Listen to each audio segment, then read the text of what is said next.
Good morning student.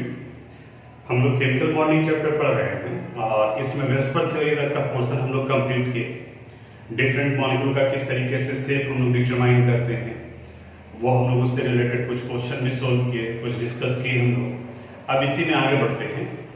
हम लोग बात करते हैं पॉलीएटॉमिक मॉलिक्यूल के शेप के बारे में और आज हम लोग कुछ कॉमन मॉलिक्यूल हैं उनके शेप के बारे में डिस्कशन करेंगे कि किस तरीके से उनका लीविस डॉट स्ट्रक्चर हम लोग ड्रॉ कर सकते हैं। जैसे आप में से कई लोगों का क्वेश्चन भी आ रहा था। वैसे वेस्पर थ्योरी एक पार्ट है केमिस्ट्री का, स्पेक्ट्रोस्कोपी दूसरा पार्ट है और ये सारे इंफॉर्मेशन मिलकर किसी फाइनल स्ट्रक्चर तक पहुंचते हैं। यानी अभी तक कोई वैसा इंस्ट्रूमेंट नहीं बना है जिसमें किसी केमिकल सब्सटेंस को आप डालोगे और डालने के बाद में स्क्रीन पर उसका स्ट्रक्चर दिखाई देने लगेगा। हाँ, अगर पहले से आप फीड कर लिए कि इस केमिकल स्ट्रक्चर का, इस केमिकल सब्सटेंस का ये स्ट्रक्चर होगा, तो इंस्ट्रूमेंट आइडेंटिफाई कर उसके स्ट्रक्चर को शो करेगा, लेकिन अननोन है तो उसका वो स्ट्रक्चर नहीं बता पाएगा। एक्चुअली स्ट्रक्चर हम लोग एक्सपेरिमेंटल एविडेंसेस के आधार पर कई इंफॉर्मेशन को कलेक्ट कर फाइनली ड्रॉ करते हैं। इसलिए कई जगह पर आप देखोगे कि एक कंसेप्ट यूज कर रहे हैं तो फिर आगे जाकर के वो कंसेप्ट गलत हो गया, कोई नया कंसेप्ट भी आ जाता है, क्योंकि ये इनविजिबल है, दिख नहीं रहा है, हम ऑब्जर्वेशन के अनुसार से पता करते हैं। जैसे किसी व्यक्ति को सिर्फ आप देखकर उसके नेचर के बारे में आप नहीं बता सकते, 5 मिनट आप बात करने के बाद में भी उसके नेचर के बारे में आप नहीं बता सकते। जैसे किसी से आप बात किए और वो लगा आपको 5 मिनट के बाद में ऑब्जर्वेशन है कि ये बहुत गुस्सैल स्वभाव का है, कोऑपरेटिव नेचर का नहीं है, आपने कंक्लूजन तो दे दिया, बट सिचुएशन ये भी हो सकता है कि जिस समय आप उस व्यक्ति से बात कर रहे हैं उस वक्त में वो किसी दूसरे वजह से परेशान हो और उसकी वजह से वो इरिटेट करके आपकी बात को लेकर, तो तुरंत नहीं बताते हैं। कई एविडेंसेस, हाँ, किसी और के साथ 2 दिन, 10 दिन, 15 दिन, 20 दिन, 1 महीना पहले भी इसी तरह का सिनेरियो देखने को मिल रहा है, सेम ऑब्जर्वेशन है, तब आप कहते हैं कि नहीं ये बिल्कुल गुस्सैल स्वभाव का ही है। उसी तरह से केमिकल स्ट्रक्चर भी कई पार्ट को मिलाकर होता है। तो हम लोग को अभी यहाँ ये करना है, केमिस्ट्री तो स्टार्ट ही हुआ है, जैसे जैसे आप आगे बढ़ोगे नए नए इंफॉर्मेशन भी आते जाएंगे। जैसे अगर 2 एलिमेंट के एटम है तो आप वेस्पर थ्योरी से उनका शेप निकाल सकते हैं आसानी से। अब कुछ एक वैसे मॉलिक्यूल्स के बारे में बात करेंगे जिनका शेप आप ध्यान में रखिएगा, और जब शेप ध्यान में रहेगा तो लीविस डॉट स्ट्रक्चर लिख सकते हैं आप। जैसे नाइट्रिक एसिड का फॉर्मूला है HNO3। इसमें 3 एलिमेंट है, हाइड्रोजन, नाइट्रोजन और ऑक्सीजन, और इनका शेप इस तरीके से होता है, बॉन्ड लाइन नोटेशन ये इस तरीके से।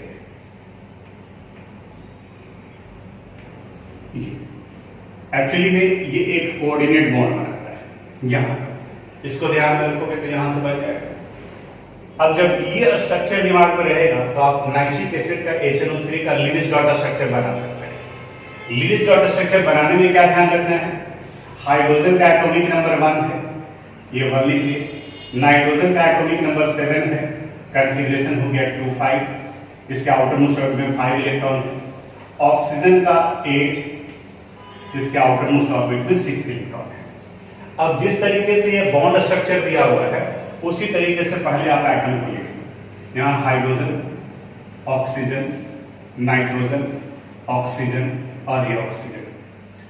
अब जितने इलेक्ट्रॉन का शेयरिंग हुआ है, जितने इलेक्ट्रॉन का शेयरिंग होता है, यानी कि 1 पेयर इलेक्ट्रॉन मिलकर 1 कोवेलेंट बॉन्ड का फॉर्मेशन करते हैं, तो यहाँ इस हाइड्रोजन के बीच में 1 पेयर ऑफ इलेक्ट्रॉन डालेंगे। इनके ऑक्सीजन और नाइट्रोजन के बीच में भी 1 पेयर ऑफ इलेक्ट्रॉन का शेयरिंग होगा। इस ऑक्सीजन के इलेक्ट्रॉन को हम लोग क्रॉस से रिप्रेजेंट कर रहे हैं, तो हाइड्रोजन के पास 1 इलेक्ट्रॉन था, ये 1 इलेक्ट्रॉन कंप्लीट हो गया। इस ऑक्सीजन का 2 इलेक्ट्रॉन, इसका मतलब इसके पास में अभी 4 इलेक्ट्रॉन और होगा, ये लिखिए। इनके बीच में 2 इलेक्ट्रॉन का शेयरिंग हो रहा है, तो इस ऑक्सीजन एटम का ये 2 इलेक्ट्रॉन, बाकी का 4 इलेक्ट्रॉन इसके साथ में, तो ये नाइट्रोजन भी अपना 2 इलेक्ट्रॉन देगा। इनके बीच में कोऑर्डिनेट बॉन्ड बन रहा है, यानी कि दोनों का दोनों इलेक्ट्रॉन नाइट्रोजन का होगा। देखो नाइट्रोजन के इलेक्ट्रॉन को हम यहाँ डॉट से रिप्रेजेंट कर रहे हैं। आप अलग अलग कलर में यूज कर सकते हैं, एक एक करके इलेक्ट्रॉन पहले भी आओ। देखो इस हाइड्रोजन का 1 इलेक्ट्रॉन, ऑक्सीजन के पास 6 इलेक्ट्रॉन था, 1 2 3 4 5 6 क्रॉस से रिप्रेजेंट किए। इस ऑक्सीजन एटम का भी 1 2 3 4 5 6 हो गया। ये ऑक्सीजन का इलेक्ट्रॉन नहीं है, नाइट्रोजन का है, 1 2 3 4 5। अब इस ऑक्सीजन का अपना 6 इलेक्ट्रॉन इसी के पास में रहेगा, यहां हो गया। अब आप चाहें तो ऐसे भी छोड़ सकते हैं या फिर आप इसे सर्किल भी कर सकते हैं। सर्किल करने से आपको इंडिविजुअल एटम का इलेक्ट्रॉन पता चलेगा कि कितने इलेक्ट्रॉन का वहां शेयरिंग हो रहा है और उनका ऑक्टेट पूरा हुआ या ऑक्टेट रूल का वायलेशन हो रहा है। अब इस कंडीशन में पूरी तरह से ऑक्टेट रूल फॉलो किया गया है। ये लीविस डॉट स्ट्रक्चर हो गया नाइट्रिक एसिड का, HNO3 का। और जब आपको HNO3 का स्ट्रक्चर पता चल गया तो अब इसी स्ट्रक्चर से आप NO3 माइनस को भी निकाल सकते हैं। अब थोड़ा सा ध्यान देना, NO3 माइनस नाइट्रेट है, इस HNO3 से ही NO3 माइनस का फॉर्मेशन हुआ है। एक्चुअली ये नाइट्रिक एसिड HNO3 आयोनाइज करता है as H plus NO3 minus के फॉर्म में, नाइट्रेट आयन के फॉर्म में, यानी कि हाइड्रोजन को रिमूव कर देना है।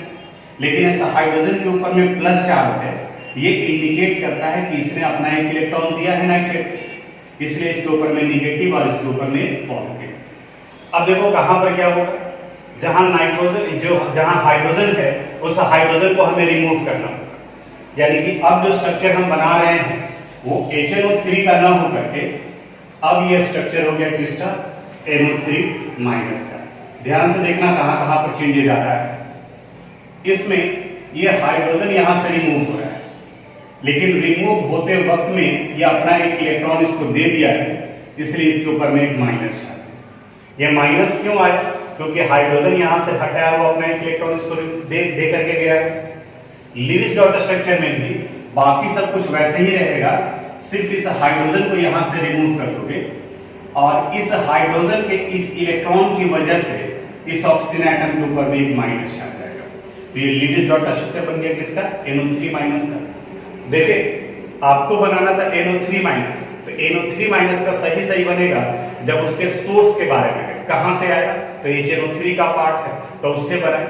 उसी तरह से H2SO4 का स्ट्रक्चर हम सीख लेंगे तो फिर SO4 2 माइनस का बन जाएगा।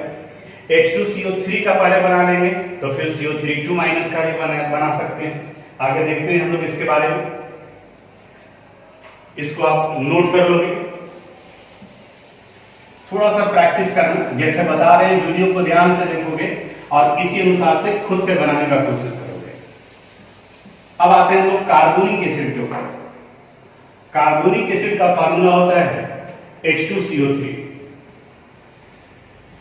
और इनका स्ट्रक्चर ऐसे होता है HOC डबल बॉन्ड O और ये H2CO3। और स्ट्रक्चर बिल्कुल सिंपल है, यहां पर दिख रहा है हाइड्रोजन का एटॉमिक नंबर 1 तो यहां 1 लिख दी, कार्बन का एटॉमिक नंबर 6 तो कन्फिगरेशन आ गया 2 4, ऑक्सीजन का 8 यहां पर आ गया 2 6। अब जैसे एटम है उसी तरीके से रख देते हैं, hydrogen oxygen carbon oxygen hydrogen और यहां पर ये ऑक्सीजन। अब ये हाइड्रोजन अपना चूंकि सिंगल बॉन्ड है तो ये अपना 1 इलेक्ट्रॉन दिया। अब इस ऑक्सीजन के लिए क्रॉस, ये ऑक्सीजन इसके साथ में भी एक ही इलेक्ट्रॉन का शेयरिंग करेगा, बाकी का 4 इलेक्ट्रॉन इनके पास है। इस तरफ से भी उसी अनुसार से होगा, ये हाइड्रोजन अपना 1 इलेक्ट्रॉन दिया, ऑक्सीजन इसके साथ 1 इलेक्ट्रॉन, इनके साथ भी 1 इलेक्ट्रॉन, बाकी का 4 इलेक्ट्रॉन इसके साथ। अब कार्बन की बारी है। कार्बन देखो 4 कोवेलेंट बॉन्ड का फॉर्मेशन कर रहा है, तो 1 2 3 4। अब इस ऑक्सीजन की बारी है, 1 2 3 4 5 6। ये देखिए इसका डुप्लेट पूरा हो गया, इनका डुप्लेट पूरा हो गया, इसका ऑक्टेट पूरा हो गया, इसका भी ऑक्टेट पूरा हो गया, इस कार्बन एटम का भी ऑक्टेट पूरा हो गया। आप अलग अलग कलर भी यूज कर सकते हैं, कार्बन के लिए मान लिया रेड आप यूज कर रहे हैं, ऑक्सीजन के लिए आप ब्लू कर लीजिए, हाइड्रोजन के लिए ब्लैक कर लीजिए, तो ये हो गया। अब अगर कार्बोनिक एसिड से कार्बोनेट आयन का बनाना है तो ये आयोनाइज करेगा as 2H plus CO3 2 minus, यानी कि 2 हाइड्रोजन बाहर निकलेगा। अब यहां पर जब H2CO3 की जगह आप CO3 2 माइनस लिख रहे हैं तो यहां से ये हाइड्रोजन को रिमूव करेंगे, तो इस हाइड्रोजन को आप रिमूव करो तो इसके ऊपर में एक माइनस चार्ज आ गया। इस हाइड्रोजन को जब आप रिमूव करेंगे तो इसके ऊपर में एक माइनस चार्ज आएगा। तो लीविस डॉट स्ट्रक्चर में भी बिल्कुल सेम कंसेप्ट, हाइड्रोजन एटम को आप रिमूव कर दीजिए, उसका इलेक्ट्रॉन उन्हीं के पास में रह जाएगा और उस इलेक्ट्रॉन की वजह से इसके ऊपर में निगेटिव चार्ज आ जाएगा, यानी यहां पर ये माइनस चार्ज और यहां पर ये माइनस चार्ज। तो ये हो गया CO3 2 माइनस का लीविस डॉट स्ट्रक्चर। आगे रेजोनेंस में इसके बारे में कुछ और बात करेंगे, तो इन दोनों एग्जांपल्स को आप नोट कर लीजिए। अब हम लोग सल्फ्यूरिक एसिड के बारे में बात करते हैं। सल्फ्यूरिक एसिड का फार्मूला है H2SO4। अब इस सल्फ्यूरिक एसिड का स्ट्रक्चर ऐसे होता है, hydrogen, oxygen, sulphur, oxygen, hydrogen, double bond oxygen और ये डबल बॉन्ड ऑक्सीजन। जब ये स्ट्रक्चर लिखिएगा तो आपके लिए लीविस डॉट स्ट्रक्चर लिखना आसान है। सिंपल करना क्या है कि जहां जहां पर ये है, एक और तरीका बताते हैं, देख लो आराम से। हाइड्रोजन का एटॉमिक नंबर 1 हो गया, सल्फर का 16 है 2 8 6, ऑक्सीजन का एटॉमिक नंबर 8 ये हो गया 2 6, यानी इनके आउटर मोस्ट ऑर्बिट में 1 इलेक्ट्रॉन है, सल्फर और ऑक्सीजन के आउटर मोस्ट ऑर्बिट में 6 इलेक्ट्रॉन है। H2SO4 O S O H double bond O double bond. अब जहां जहां बॉन्ड बना है उसको हटाकर उसकी जगह पर पेयर ऑफ इलेक्ट्रॉन कर दो। यहां पेयर ऑफ इलेक्ट्रॉन, यहां भी सिंगल बॉन्ड है तो यहां पर भी 1 पेयर ऑफ इलेक्ट्रॉन होगा, यहां भी 1 पेयर ऑफ इलेक्ट्रॉन होगा, इस जगह पर भी 1 पेयर ऑफ इलेक्ट्रॉन होगा। यहां पर डबल कोवेलेंट बॉन्ड है, इट मींस इनके बीच में 2 इलेक्ट्रॉन का शेयरिंग होगा, यानी 2 पेयर होंगे, इस जगह पर भी 2 पेयर होगा। अब बाकी का जितने इलेक्ट्रॉन है उसके अनुसार से हाइड्रोजन के पास में 1 इलेक्ट्रॉन था, ये पूरा हो गया। इस ऑक्सीजन के इलेक्ट्रॉन को क्रॉस से रिप्रेजेंट किए, ये ध्यान रखना कि किसको आप किससे रिप्रेजेंट कर रहे हैं। इनके आउटर मोस्ट ऑर्बिट में 6 इलेक्ट्रॉन है, तो 1 2 कंप्लीट हो गया, 3 4 5 6। ये ऑक्सीजन भी उसी तरह से है, 1 2 इलेक्ट्रॉन है, 3 4 5 6। इस ऑक्सीजन एटम का 2 इलेक्ट्रॉन है, 3 4 5 6। इनका भी 2 इलेक्ट्रॉन, 3 4 5 6। सल्फर का काउंट करो, सल्फर को डॉट से रिप्रेजेंट किए 1 2 3 4 5 6। ये लीविस डॉट स्ट्रक्चर कंप्लीट हो गया। तो आप ऐसे ही बना सकते हैं या फिर जैसे जो कंसेप्ट अभी बताया उसके दोनों में से जैसे आपको लगे बनाना ही है। अगर आपको सर्किल करने में कंफ्यूजन हो रहा है तो आप यहां भी छोड़ सकते हैं, लेकिन प्रैक्टिस कीजिए आप कि आप सर्किल बना लें, क्योंकि सर्किल आपके कंसेप्ट को रिप्रेजेंट करता है कि हाँ आपको ये पता है कि कहां किसका इलेक्ट्रॉन जा रहा है। ये हाइड्रोजन का, इस ऑक्सीजन का भी ऑक्टेट पूरा हो गया, इस ऑक्सीजन का भी ऑक्टेट पूरा हो गया, इस ऑक्सीजन का भी ऑक्टेट पूरा हो गया, यहाँ इस ऑक्सीजन एटम का भी ऑक्टेट पूरा हो गया, लेकिन सल्फर ऑक्टेट रूल को वायलेट कर रहा है। यानी इनके पास के टोटल इलेक्ट्रॉन को देखें तो 4 6 4 10 एंड 2 12, यानी कि यहाँ पे सल्फर का ऑक्टेट रूल का वायलेशन कर रहा है। अब H2SO4 के बाद में अगर इनका आयोनाइजेशन करना हो तो ये कंप्लीटली आयोनाइज करते हैं as 2H plus SO4 2 minus. तो अब तो समझ में आ गया होगा कि 2H प्लस X का मतलब 2 हाइड्रोजन एटम को रिमूव करना है, तो ये दोनों हाइड्रोजन एटम यहां से रिमूव होंगे, यानी कि यहां से इस हाइड्रोजन एटम को रिमूव कर दो, यहां से इस हाइड्रोजन एटम को, और उसके इलेक्ट्रॉन को इस ऑक्सीजन एटम के ऊपर डाल देना है, यानी कि इनके ऊपर में माइनस चार्ज है।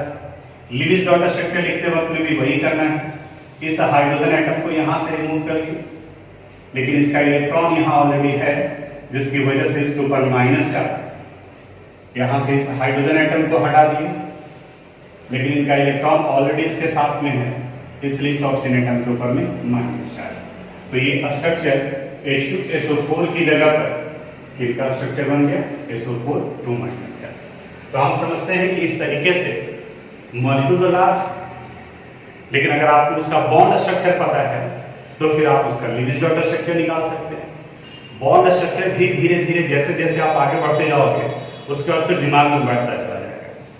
कई चीजें जो एक समय के साथ में आता है, आप जल्दीबाजी में सब कुछ एक साथ नहीं कर सकते, एक एक स्टेप आपको आगे बढ़ना है, फिर पीछे वाला पार्ट आपके लिए आसान होता चला जाएगा। तो इस अनुसार से आप इनको कंप्लीट कर लीजिए, इसको नोट कर लीजिए और फिर आगे कुछ और।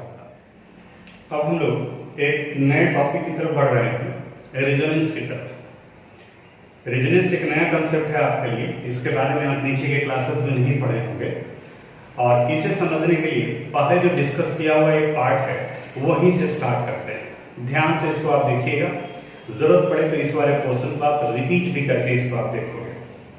जैसे हम लोग ओजोन के बारे में पढ़े हैं, ओजोन मॉलिक्यूल के बारे में, इनका मॉलिक्यूलर फार्मूला होता है O3। अब इसके लिविस डॉट स्ट्रक्चर को लिखते हैं। ओजोन का एटॉमिक नंबर होता है 8, इनका कॉन्फ़िगरेशन लिखेंगे तो 2,6 आएगा। ये ऑलरेडी हम लोग लिख चुके हैं, उसी का रिपीटेशन है, ऑक्सीजन ऑक्सीजन और ये ऑक्सीजन। ये ऑक्सीजन अपना 2 इलेक्ट्रॉन दिया शेयरिंग के लिए, ये ऑक्सीजन भी इनको 2 इलेक्ट्रॉन देगा, बाकी का इसके पास में भी 4 इलेक्ट्रॉन और इस ऑक्सीजन एटम के पास में भी 4 इलेक्ट्रॉन। लेकिन इस ऑक्सीजन एटम के पास में अभी भी पेयर ऑफ इलेक्ट्रॉन का डेफिशिएंसी है, तो इनके बीच में कोऑर्डिनेट बॉन्ड का फॉर्मेशन होता है। इसका ऑक्टेट पूरा हो गया, इनका भी ऑक्टेट पूरा हो गया इस जगह पर। अब अगर इनके सेट के बारे में बात करें, यहां डबल कोवैलेंट बॉन्ड बना और यहां एक कोऑर्डिनेट बॉन्ड यानी कि सिंगल कोवैलेंट बॉन्ड है। इसमें सेंटर एटम के पास में लोन पेयर ऑफ इलेक्ट्रॉन का नंबर आ गया 1 और बॉन्ड पेयर 2 कंसीडर किया जाएगा। ये single super pair of electron है, इसे 1 ही मानते हैं। सल्फर डाइऑक्साइड में भी बताया, O3 के केस में भी बताया कि ये 1 पेयर और ये 1 पेयर, बॉन्ड पेयर कितना हो गया 2, यानी कि टोटल पेयर ऑफ इलेक्ट्रॉन आ गया 3। तब इस कंडीशन में इनका इलेक्ट्रॉनिक अरेंजमेंट ये आएगा ट्राइगोनल प्लानर, ट्राइगोनल प्लानर। अब ट्राइगोनल प्लानर अगर ड्रॉ करेंगे तो ये इस तरीके से आएगा ट्राइगोनल प्लानर। यहां ऑक्सीजन एटम, यहां लोन पेयर इलेक्ट्रॉन।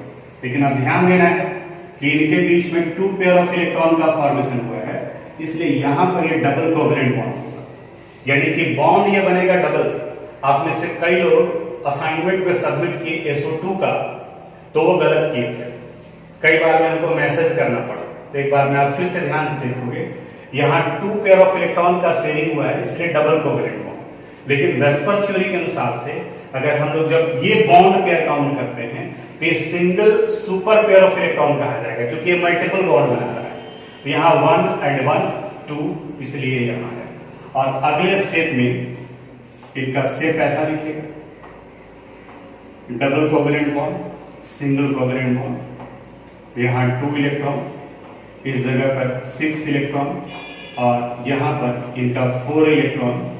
और इनके अगर शेप के बारे में पूछा जाए तो इनका बेंट शेप आता है। ये पूरा हम लोग पढ़ चुके हैं। अब रिपीट क्यों किए जो होता है, यहाँ का ये लिविस डॉट स्ट्रक्चर और वेस्पर थ्योरी के अनुसार से ये पता चल रहा है कि ओजोन मॉलिक्यूल में 2 अलग अलग तरह का कोवैलेंट बॉन्ड है। One is double covalent bond and other is single covalent bond. हमारे पास में एक्सपेरिमेंटल एविडेंसेस होते हैं, एक्सपेरिमेंटल डाटा होता है, और उस डाटा से हम कंपेयर करते हैं कि यहाँ पर 2 एटम के बीच में सिंगल कोवैलेंट बॉन्ड बना है या डबल कोवैलेंट बॉन्ड बना है। जैसे एक्सपेरिमेंटल एविडेंसेस क्या बताता है, एक्सपेरिमेंटल एविडेंसेस बताता है कि अगर ऑक्सीजन और ऑक्सीजन के बीच में सिंगल कोवेलेंट बॉन्ड है, तो उस कंडीशन में इनके बॉन्ड लेंथ का वैल्यू 148 पिकोमीटर होना चाहिए। अगर ऑक्सीजन और ऑक्सीजन के बीच में डबल कोवेलेंट बॉन्ड है तो इनके बीच में 121 पिकोमीटर होना चाहिए। ये बॉन्ड लेंथ, ये एक्सपेरिमेंटल डाटा है। स्पेक्ट्रोस्कोपी एक फिजिक्स का पार्ट है, हायर क्लासेस में आप जाओगे तो वहां पर आप इसके बारे में पढ़ोगे। तो इनसे ये पता चलता है कि इनके बीच में दो तरह का बॉन्ड है, एक 148 पिकोमीटर और दूसरा क्या होना चाहिए 121 पिकोमीटर। अब जब ओजोन का स्टडी किया गया, इनका जब एक्सपेरिमेंटल वैल्यू निकाला गया, तो उम्मीद तो हम वही कर रहे थे कि इसके एक्सपेरिमेंटल एनालिसिस से जो रिजल्ट आएगा वो बताएगा कि ozone there are two different types of covalent bond.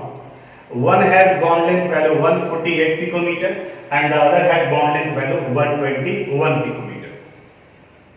But shocking, जो एक्सपेरिमेंटल रिजल्ट आता है ओजोन के केस में, वो बताता है कि इन ozone molecule the bond length is 128 picometer and it has two identical bond,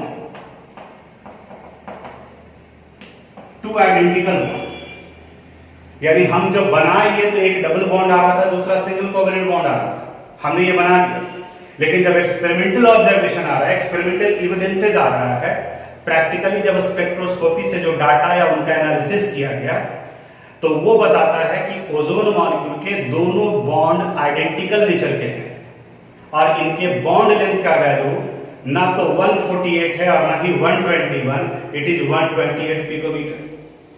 अब ये साइंटिस्ट लोगों के लिए टेंशन वाली बात हो गई कि अब ये दोनों बराबर हो गया तो कैसे हो गए, और फिर अब ये 148 और 121 ना होकर के 128 पिकोमीटर कैसे हो गया।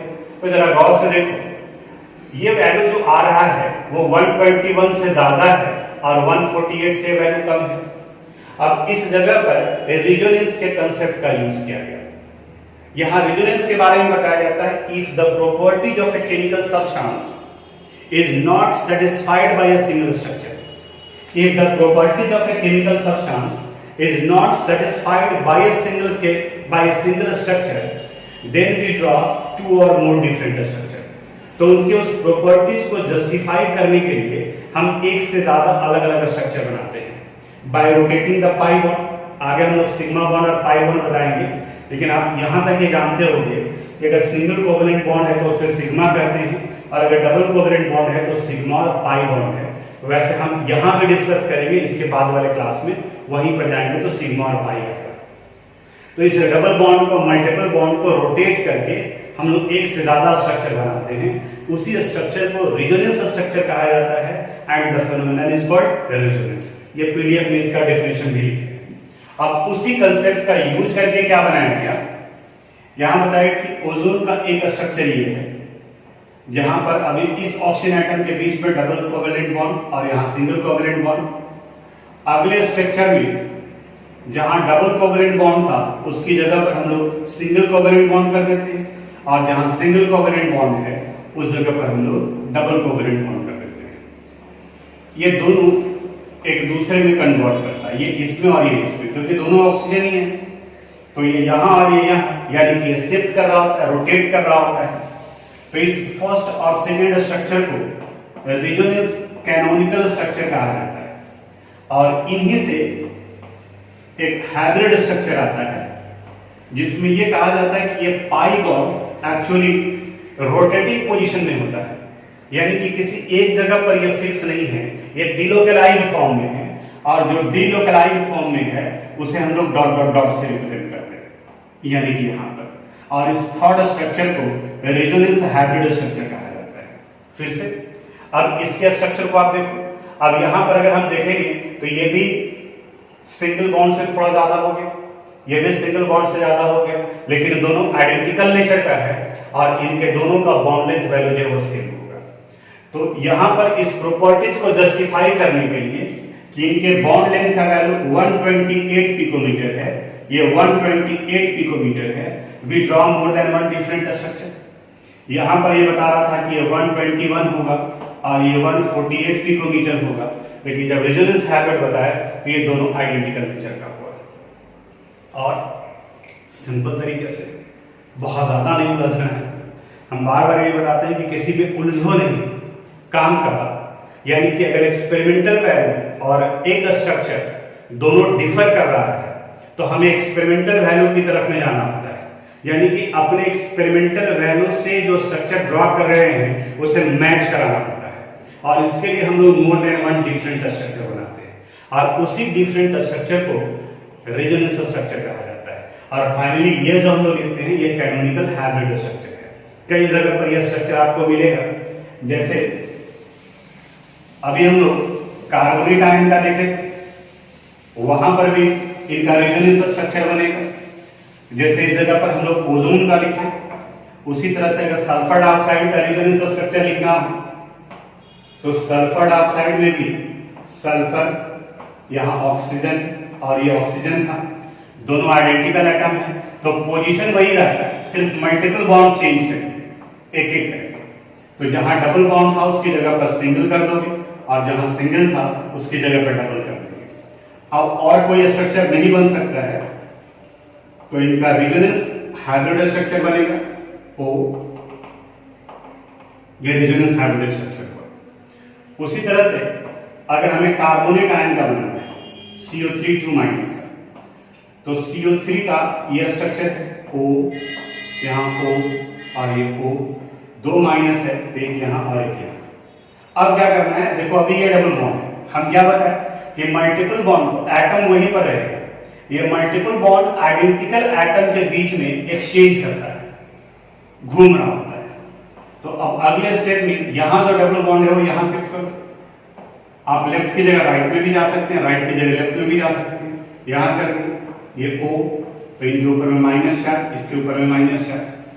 अब अगले स्टेप में ये C O O, अब यहां डबल बॉन्ड कर देते हैं, इनके ऊपर माइनस, ये माइनस। अब अगर फिर इसको यहां शिफ्ट करोगे तो ये फर्स्ट स्ट्रक्चर जैसा हो जाएगा। It means carbonate ion has 3 resonance canonical structure, और इनका अगर हाइब्रिड स्ट्रक्चर बनाना है तो सिंगल बॉन्ड को वहां रखो O O, अब सब जगह पर मल्टीपल बॉन्ड शिफ्ट किया है तो इन्हें डॉट डॉट डॉट से रिप्रेजेंट करो।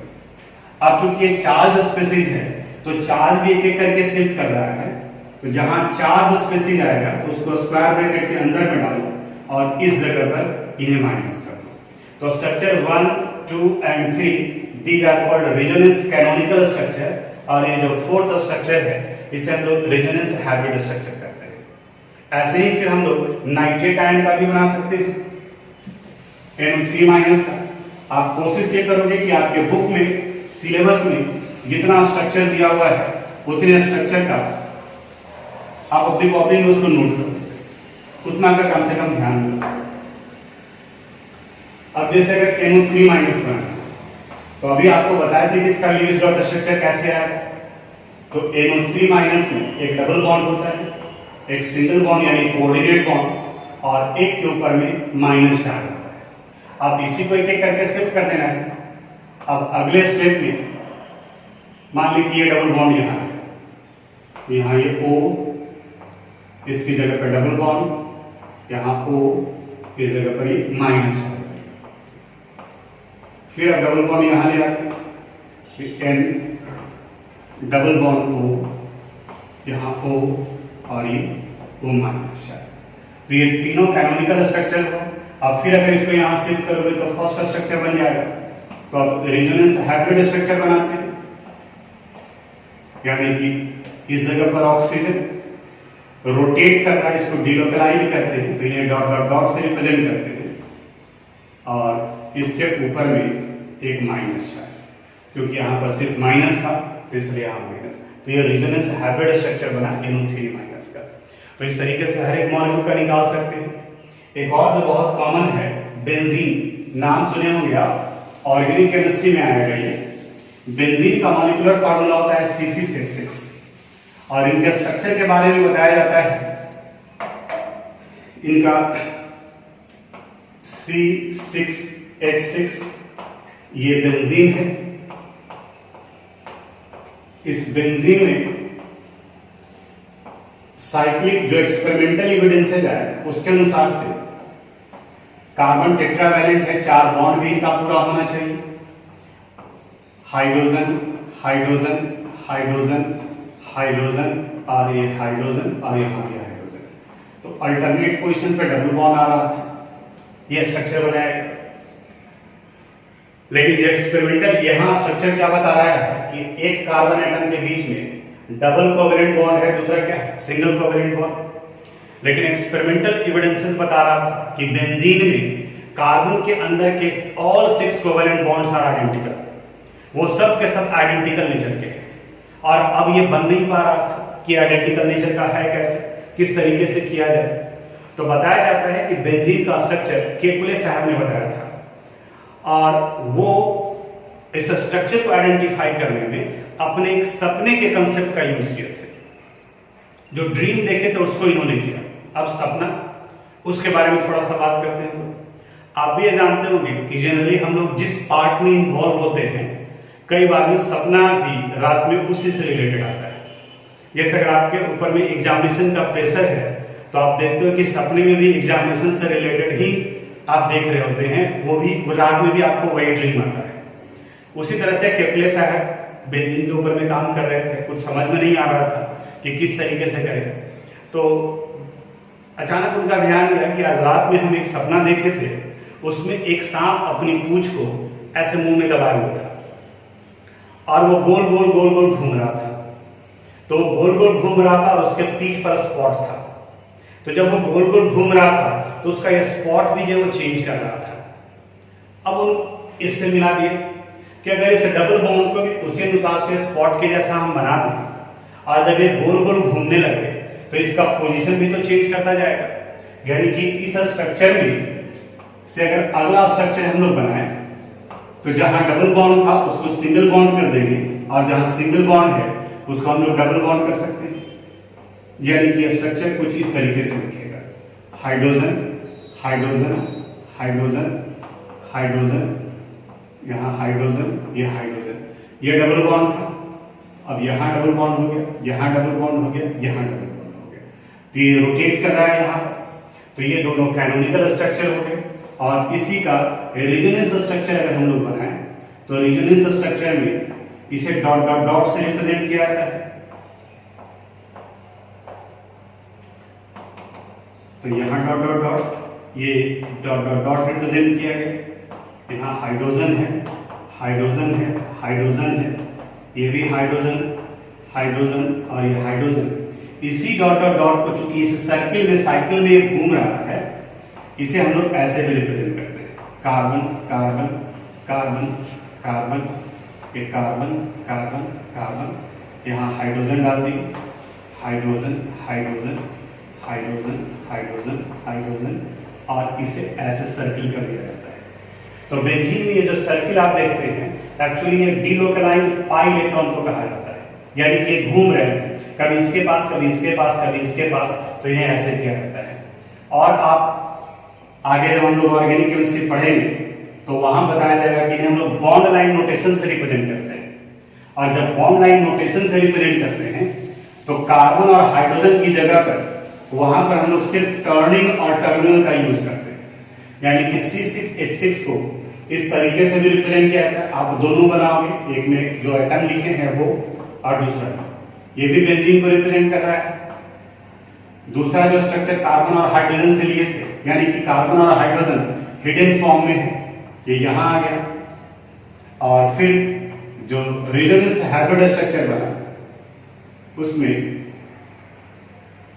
पहले हम लोग ये डॉट डॉट डॉट किए यहां, ये सब जगह पर, और इसी को ये सर्किल से रिप्रेजेंट किया गया। तो मे बी आज के पहले तक आपको ये सर्किल के बारे में जानकारी नहीं हो कि बेंजीन के बीच में सर्किल क्यों डाला जाता है। आप हमसे भी पूछते तो हम नहीं बताते आपको कि ये सर्किल क्यों डाला जाता है, क्योंकि हम उसी जगह पर बताते हैं जहां पर ये आपको समझ में है। और हमें लगता है कि अब ये सर्किल का मतलब समझ में आ गया होगा आपको कि एक्चुअली ये सर्किल नहीं, डीलोकलाइज्ड पाई इलेक्ट्रॉन है, ये डबल बॉन्ड है जो इस हेक्सागोनल रिंग स्ट्रक्चर में घूम रहा है, तो उसी को यहां इस सर्कल से रिप्रेजेंट करते हैं। अब आप इमेजिन करो कि कई बार में स्ट्रक्चर लिखते वक्त में इस सर्किल को लोग भूल जाते हैं। अगर आप ये सर्किल को भूल गए तब इसका तो कंसेप्ट ही बदल गया। अब ये बेंजीन नहीं रहा, इसको साइक्लोहेक्सेन कहते हैं। इसलिए इसका लिखना जो है वो जरूरी है। ये सिर्फ ऐसे ही सर्किल नहीं है, ये सर्किल डबल बॉन्ड को रिप्रेजेंट कर रहा है। ये 3 डबल कोवेलेंट बॉन्ड हैं जो बेंजीन के अंदर में हेक्सागोनल में वो रोटेट कर रहा है। तो ये कुछ रेजोनेंस स्ट्रक्चर था। आपके लेवल में जो क्वेश्चन पूछा जाता है वो कहता है what do you mean by resonance, define this through double example. तो कोई एक एग्जांपल लिखिए, या फिर दूसरे तरीके से क्वेश्चन पूछा जाएगा कि इनका रेजोनेंस स्ट्रक्चर लिखिए। तो हमको लगता है कि आपके बुक में जितना है वो सब का सब हम करीब करीब बता दिए, और फिर भी अगर एक आध और कहीं पर मिले तो अब इसके बाद में आप उसे नोट कर सकते हैं, तो उसको आप एडिशनल पार्ट नोट कीजिएगा। थोड़ा बहुत आपको अपनी तरफ से भी मेहनत करना पड़ेगा, तो वो आप करोगे उसके बाद होना। ये रेजोनेंस से स्ट्रक्चर से रिलेटेड बात की हमने। अब इसके बाद में एक और इंपॉर्टेंट टॉपिक है valence bond theory, VBT. Syllabus में भी आप देखे हो, तो इस वीबीटी के बारे में बात करेंगे। और इस वीबीटी में ओवरलैपिंग ऑफ एटॉमिक ऑर्बिटल है। तो थोड़ा सा एटॉमिक स्ट्रक्चर में जाकर एटॉमिक ऑर्बिटल के शेप के बारे में पढ़ो, स्पेशली एस और पी के बारे में, क्योंकि उसी का डिस्कशन करने वाले हैं। और इन्हीं के ओवरलैपिंग से सिग्मा बॉन्ड और पाई बॉन्ड का फॉर्मेशन होता है। तो अगले क्लास में वैलेंस बॉन्ड थ्योरी के बारे में बताएंगे। तो आज यहीं तक, बाकी अगले क्लास में। Thank you.